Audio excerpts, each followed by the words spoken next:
అండి, అందరికీ నమస్కారం. Welcome back to kitchen by Gayatri. ఈరోజు వచ్చేసి మనం పచ్చి కొబ్బరితో కొబ్బరి బర్ఫీ తయారు చేద్దామండి. అది ఏ విధంగా అనేది వీడియోలో చూపిస్తాను. ముందుగా ఈ విధంగా ఒక ప్యాన్ పెట్టుకోవాలండి. నేను బెల్లంతో తయారు చేస్తున్నానండి.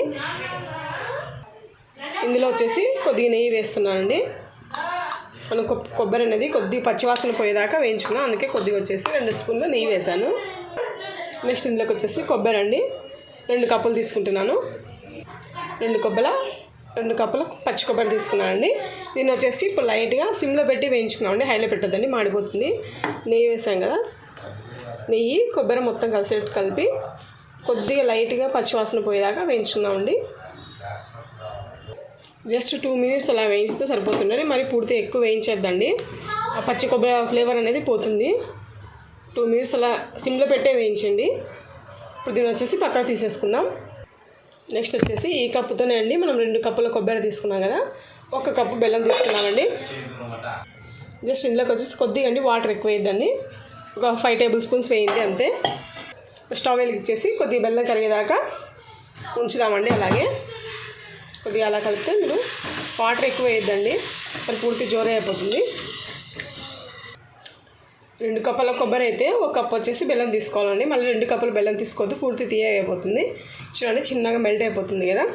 మెల్ట్ అయిపోయిన తర్వాత చూద్దాము. బెల్లం అయితే మెల్ట్ అయిపోయిందండి. ఇప్పుడు దీన్ని వచ్చేసి పక్కకు తీసేసుకున్నాము.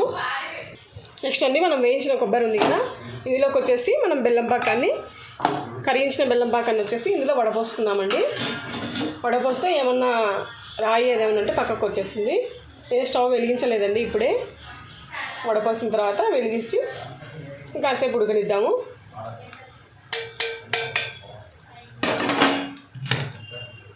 ఇప్పుడు వచ్చేసి స్టవ్ వెలిగిద్దామండి.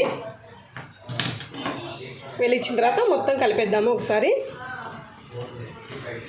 చూడండి ఫ్లేమ్ వచ్చేసి మీడియంకి సిమ్కి మధ్యలో పెట్టండి, హైలో మాత్రం పెట్టద్దు. ఇలా కొద్దిగా కలిపేద్దాము మొత్తం కలిసేదాకా. కాసేపు ఉడకనిద్దామండి, ఒక 2 మినిట్స్ ఉడకనిద్దాం దీన్నే. నెక్స్ట్ వచ్చేసి ఇందులోకి కొద్దిగా యాలకుల పొడి వేస్తున్నాను. వేసిన తర్వాత మళ్ళీ ఒకసారి కలిపేద్దాము మొత్తము. కొద్దిగా వాటర్ ఉంది కదండి, ఉడుకుతుంది కదా, వాటర్ కొద్దిగా తగ్గేదాకా దీన్ని వచ్చేసి ఉడికించుకుందాము. అది ఉడికేలోపు మనం వచ్చేసి ఒక ప్లేట్ కానీ ఏదైనా బౌల్ కానీ తీసుకొని కొద్దిగా నెయ్యి కానీ ఆయిల్ కానీ వేసి మొత్తం గ్రీస్ చేసి పెట్టుకోవాలండి. ఈ విధంగా ఇలా మొత్తం నెయ్యి కానీ ఆయిల్ కానీ వేసి గ్రీస్ చేసి పెట్టుకోండి. మీరు ఫ్లేమ్ కానీ హైలో పెట్టుకుంటే ఇలా కలుపుతూనే ఉండాలండి. ఈ విధంగా కలుపుతూ ఉంటే ఇందులో వస్తున్న వాటర్ ఉంది కదండి, అవంతా ఆవిరైపోతుంది. అప్పుడు వచ్చేసి మనము దీన్ని ఇలా చేస్తే ఉంట కట్టాలండి. ఆ విధంగా అంతవరకు మనం వచ్చేసి దీన్ని వేయించుకున్నాం. కొద్ది టైం అయితే పడుతుందండి. ఈ విధంగా కలుపుతూనే ఉండాలి. నేను బెల్లాన్ని వచ్చేసి పాకమేం పట్టలేదండి, ఇంకా కరిగించి ఇందులో యాడ్ చేసేసాను. ఎందుకంటే మనకి ఇది అయిపోయేలోపు ఆ బెల్లం అనేది కూడా కొంచెం పాకం మాదిరి వస్తుందండి. చూడండి ఆవిరైపోతుంది కదా, వాటర్ అనేది చూడండి తగ్గింది కదా. అప్పుడే ఈ విధంగా కలుపుతూనే ఉండండి. చూడండి ఈ విధంగా వస్తే సరిపోతుంది. మనం కొద్దిగా తీసుకొని ఉంట కట్టాలండి. చూడండి సరిపోతుంది కదా. దీన్ని వచ్చేసి మనము నెయ్యి అప్లై చేసుకున్న దాంట్లోకి వచ్చేసి ట్రాన్స్ఫర్ చేసేసుకున్నాము. ఇప్పుడు స్టవ్ ఆఫ్ చేసేద్దామండి. ఇది చూడండి ఈ విధంగా ప్లేట్లోకి మొత్తం ట్రాన్స్ఫర్ చేసేసుకున్నాను. ఇది వచ్చేసి మొత్తం లెవెల్గా చేసేసుకున్నామండి. దీన్ని వచ్చేసి ఏదన్నా గిన్నె తీసుకొని కింద గిన్నెకి వచ్చేసి నెయ్యి అప్లై చేసి మొత్తం ఈక్వల్గా చూడండి కింద బౌల్కి వచ్చేసి నెయ్యి పట్టించానండి. ఈ విధంగా లెవెల్గా చేసేసుకున్నాము.